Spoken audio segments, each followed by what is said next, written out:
Thanks for staying tuned to your station, the Africa Independent Television, and welcome to your program, Security Watch Africa. Only on this channel and on this program, we'll bring you that information you need to keep your life safe and secure. Thanks for staying tuned. My name still remains Patrick Abambo. We must commend the security agencies, particularly the Nigerian police force and other security agencies that work together to ensure that the election has been adjudged to be successful, violence-free, and everything went peacefully. That is a big kudos to the Nigerian police and other security agencies. Yes, but during the week there were two reports that was very saddening to us here in Security Watch Africa. The ambush attacks that eventually took the life of a gallant officer, Colonel Dahiru Bako. It was so sad because this is an officer who has put in all his life to ensure that there is peace in the northeast. Also, the recent one that just happened in Katsina State, this really calls for real attention. I know that the Chief of Army Staff, Lieutenant General T.Y. Buratai, is there in the northeast to make sure that the tactical officers, the field commanders do the right thing. Information about movement must not be given out. There could be some people who are trying to sabotage this fight against insurgency. But I pray that everybody will have to work together and ensure that our officers, our soldiers are not just killed by these criminals again.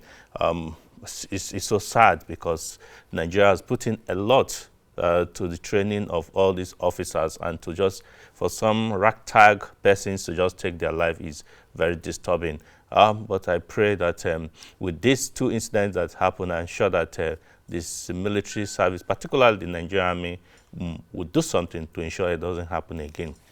That brings us to our reports. We want to show you a bit of a tribute to the late Colonel Dahiru Bako. Sit back as we bring you this report.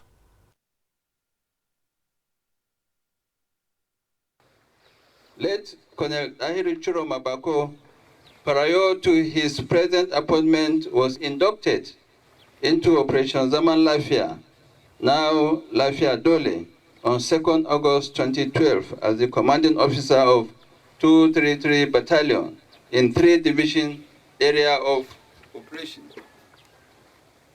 He was later assigned Field Commander due to his numerous exploits and show of gallantry. He contributed in no small measure to the successes of various tactical operations conducted against the Boko Haram terrorists along Buniyadi, Talala, Kafa, and Damaturu. Also, Sajoa, Gaidam, Damasak axis. He led several attacks, which included attack on Boko Haram camps at Gelfa Taji, Kanwaram, Gorji Yaji, and counterattack on Boko Haram at Tandagara Forest. That was an emotional leader speaking about a subordinate who gave his all for many to live. Lieutenant General Tukur Yusuf Buratai, the Chief of Army Staff, Nigerian Army, personally read the tribute of the late Colonel Dahiru Bako during his burial ceremony at the military cemetery in Malari Cantonment, Maiduguri. Colonel Bako, who was injured in an ambush by elements suspected to be Boko Haram terrorists along Sabongeri Wajiroko Axis near Damboa in Borno State while on patrol with his team. He was evacuated to a military hospital in Maiduguri. Sadly, however, the late Colonel Bako, who was recuperating well after a successful operation in the hospital and in good spirits, passed on after prayers. The firing is under control. Must honor, respect, decorum. President! Full military honor. Fire! Reload! Thank you. President! Fire! At the burial site was also a very passionate governor of Borno State who led other dignitaries to pay their last respect to the late Colonel Dahiru Bako. Allahu Akbar.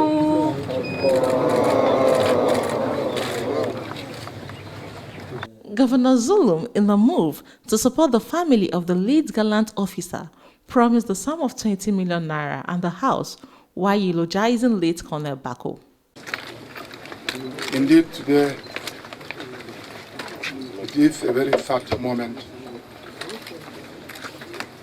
not only to the families of late Colonel Tahiru Chiroma Bako, not only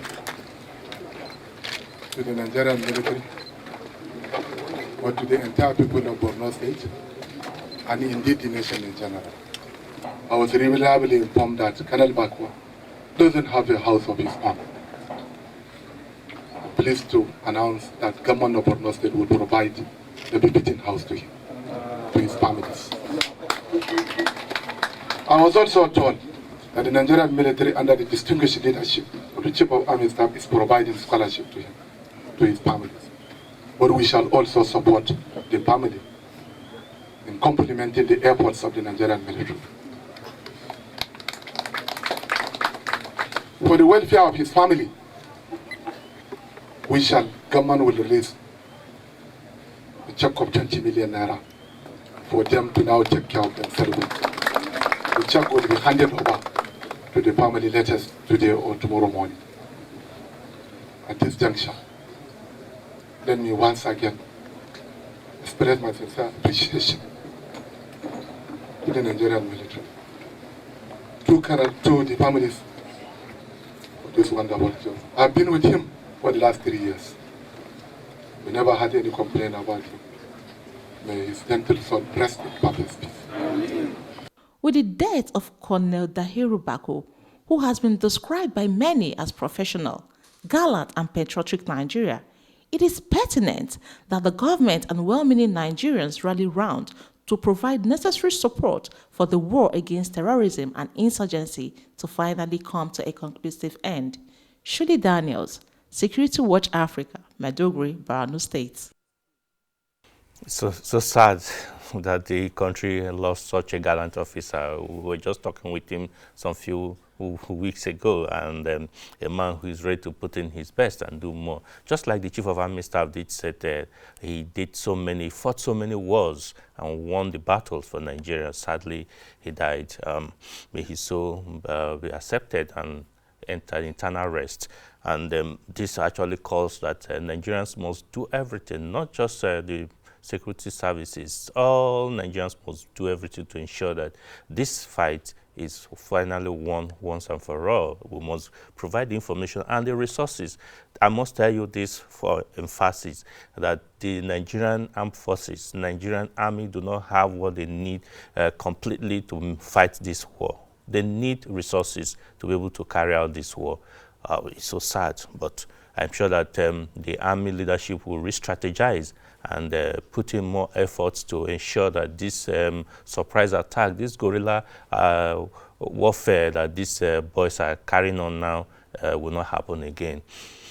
Yeah, so sad, but we must go forward. We must continue with other parts of the program. Yes, one thing we also want to inform you that coronavirus, coronavirus, COVID-19 pandemic is still here with us. I have with me in the studio, we had to bring him back again after some weeks, talking about Dr. Chukwuemeka Kaine. It's a pleasure to have you on the program. Yeah, coronavirus is here. It's still with us. It is.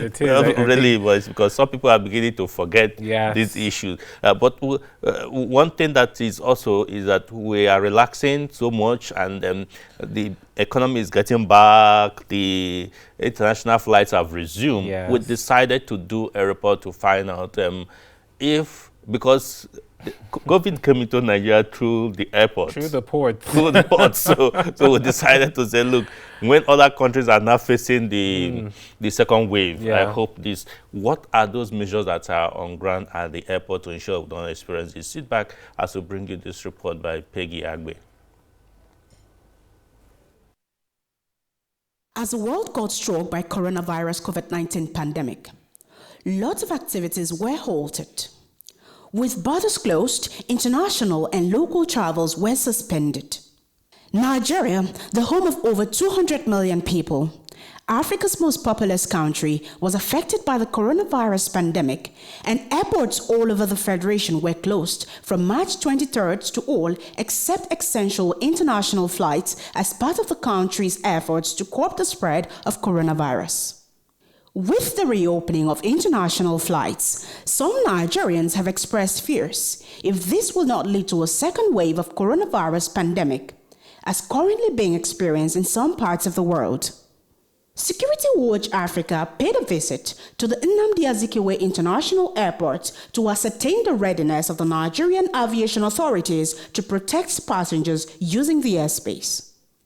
We had an exclusive chat with the acting regional manager, Mr. Rindap Naptim, who spoke on international travel requirements and what the Federal Airport Authority of Nigeria FAN has put in place to ensure passengers' safety. We have no limitation as to the number of passengers leaving Nigeria, but incoming passengers from other countries, our protocol says that no aircraft will bring in any passengers other than more than 200. Airlines have adopted systems of putting out face masks, and from international point of view, incoming passengers, there is a requirement that you have to adopt to take care of this area of social distancing. That is, National Center for Disease Control has uploaded what we refer to as personal declaration health form on the internet, where if you intend to come into Nigeria, you fill it, you conduct a PCR test which must show negativity before you can board any aircraft into this country. Mr. Rindap also stated that the Nigerian Center for Disease Control, NCDC, gave the airport authority full list of both government and private clinics that met NCDC's requirement on running coronavirus tests to ascertain a passenger's fitness to travel. National Center for Disease Control has uploaded what we refer to as personal declaration health form on the internet, where if you intend to come into Nigeria, you fill it, you conduct a PCR test which must show negativity before you can board any aircraft into this country. We also took a tour around the departure and arrival units and spoke with some passengers about their boarding and arrival experiences and how much they paid to run the coronavirus test, and they had this to say. It was very, very stressful. I live in Ibadan, and to get a place to have the test done, it was a nightmare, and the test is very, very expensive. Very, very expensive, 50,400. It was quite easy. I expected it to be much more stressful before, but it was quite easy because the process they gave me, I did all of that before I traveled, so getting here was just a walkover, so it was easy to get my loads and leave here as quick. But I don't understand why it's so expensive. It's about 42,000 naira that I paid or so. I think 43. And I'm like, in some other countries, I believe it's free. Like the UK where I'm going to, it's free to get your test done, so I don't understand why we're paying. Not easy, but it has been a good experience. I was in Nigeria 6 months ago, so I've not been able to see my family. But with the opening up of the front of the borders, I think things are getting better. So I did a test 72 hours before. Okay. I also have the QR code for the next test here in the 7 days. With the second wave of the COVID-19 pandemic in some countries, it is advisable that all Nigerians should continue to maintain laid-down protocols to prevent the spread of coronavirus COVID-19 pandemic in the country, as government is doing its best to provide necessary preventive measures.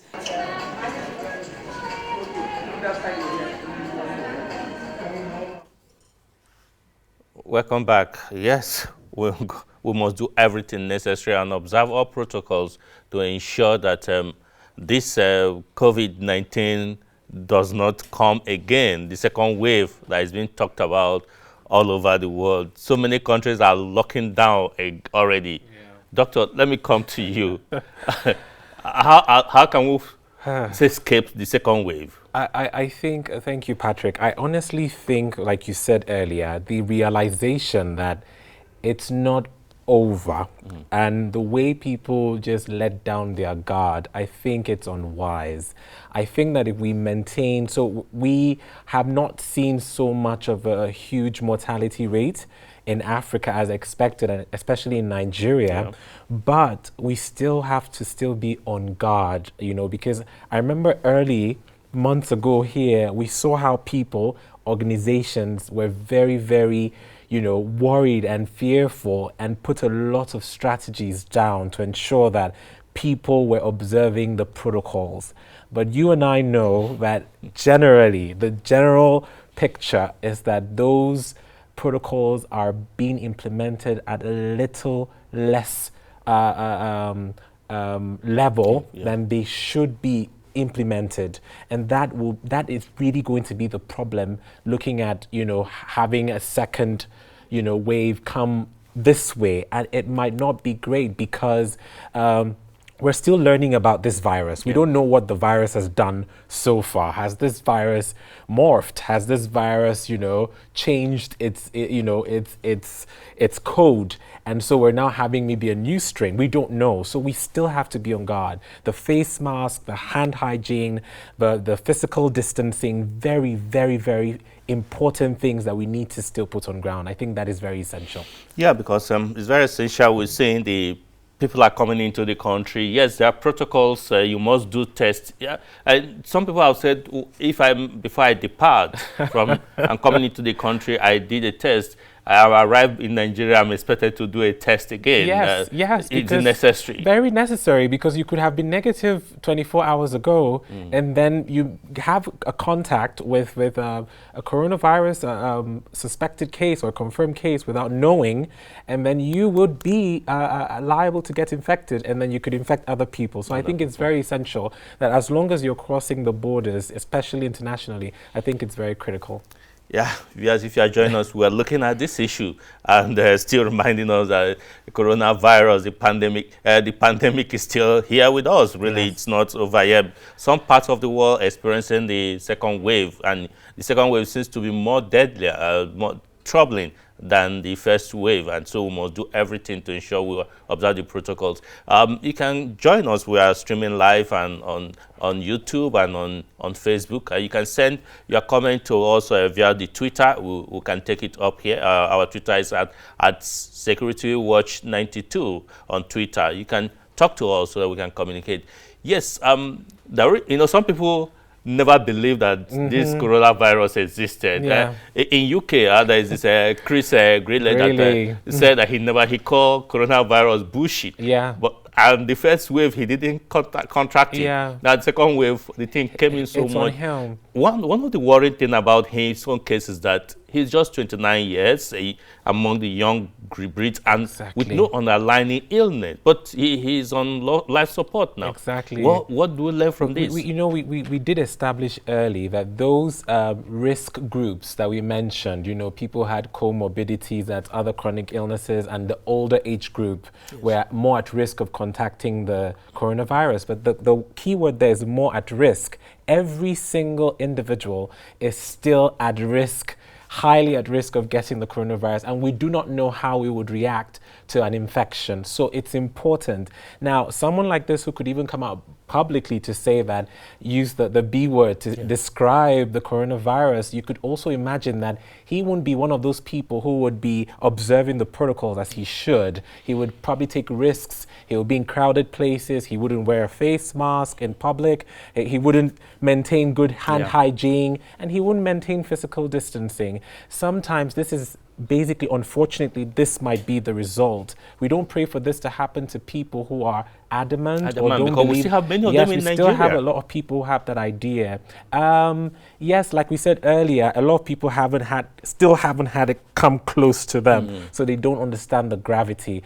However, I still think that caution. Doctor, one thing, somebody just yesterday said he doesn't believe that there is coronavirus in Nigeria. I asked why. He said because he have not seen anybody affected. He needs Nobody to is close to him in the whole this thing that he affected. So that individual just needs to come to the hospitals and the centers where we're testing. I am privileged to be out of the 4 centers in Abuja and the FCT that are approved by the NCDC to be testing for, especially people who are traveling. Yes. I happen to work in such a center, and I tell you, there are people who come there, and it's so amazing. These people are what we call asymptomatic. They have no symptoms whatsoever. They look so healthy. So you don't know. You make contact with them everywhere, the marketplace, the banks, everywhere, and you don't know how your system would react. You don't know what your immunity is like, and you don't know the people that, even if you did get infected and you don't show symptoms, you don't know the people you could come in contact with that you could actually infect and actually end up being very ill. So this is actually serious business, and I do hope that we don't have to learn the hard way, because the hard way could be very disastrous, especially in low and middle income countries, of which Nigeria falls under.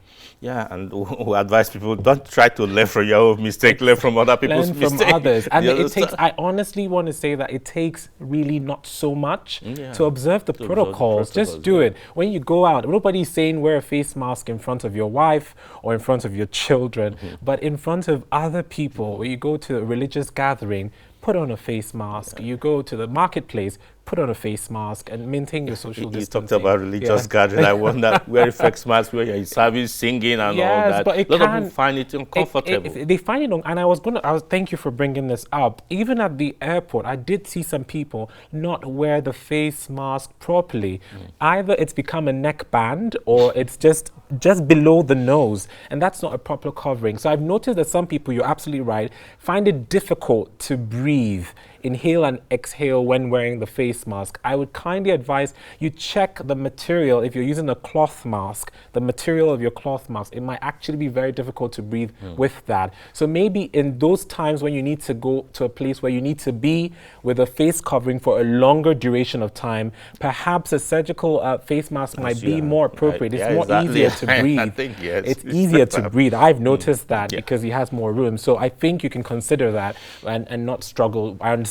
I actually have experienced that using a cloth mask and the difficulty breathing, especially when put on your face for a long duration of time. So Doctor, you mentioned something that is interesting. The NCDC approved some labs and for people who are traveling to do tests. Some are saying, why don't allow people who want to travel to use the government testing centers, which is almost free or free. Exactly. And now they're charging people so much, 60,000, 70, 80. Well, it's usually maybe around the 40s, okay? So maybe some people want some maybe expedited or something. No, it's usually around the 40s, especially in the FCT that I'm aware of. Okay. But what I would say about that is that with the centers like the reference laboratory, you might take a longer time to get your results. Okay. The test there would be free, but it will take a much longer time. Most of the people who want to leave the country they've been waiting to leave the country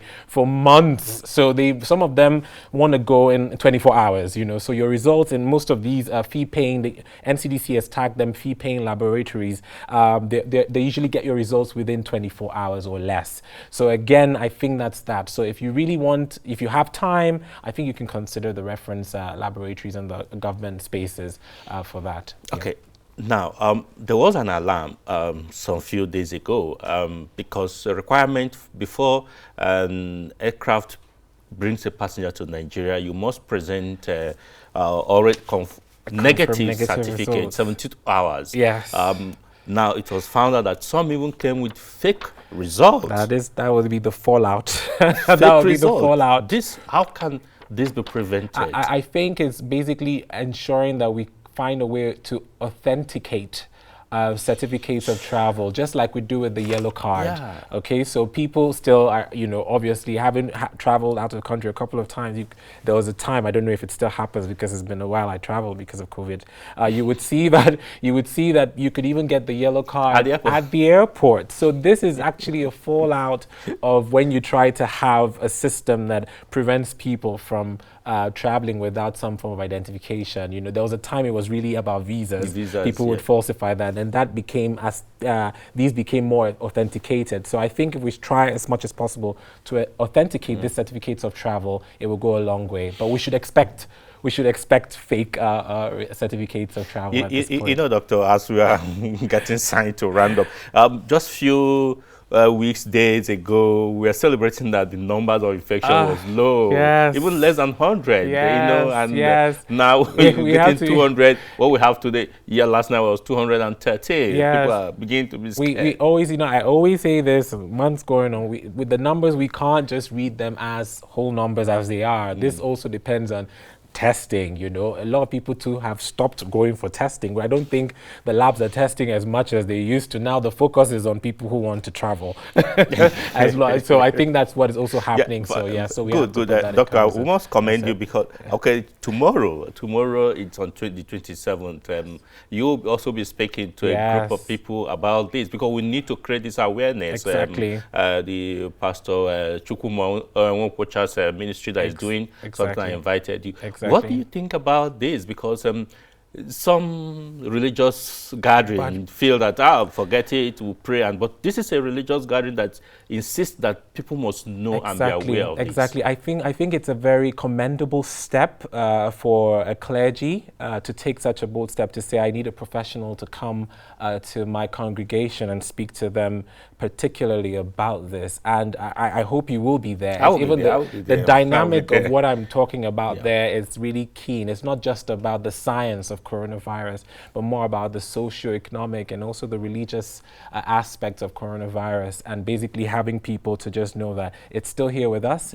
But as people of belief, people of faith, what should be our position when it comes to the pandemic? We must leave. I will say happy birthday to Pastor Chukwuma Nwokwocha, you know, and we'll be there to ensure that we give our support and ensure that the right things are done and give the message of hope to the people.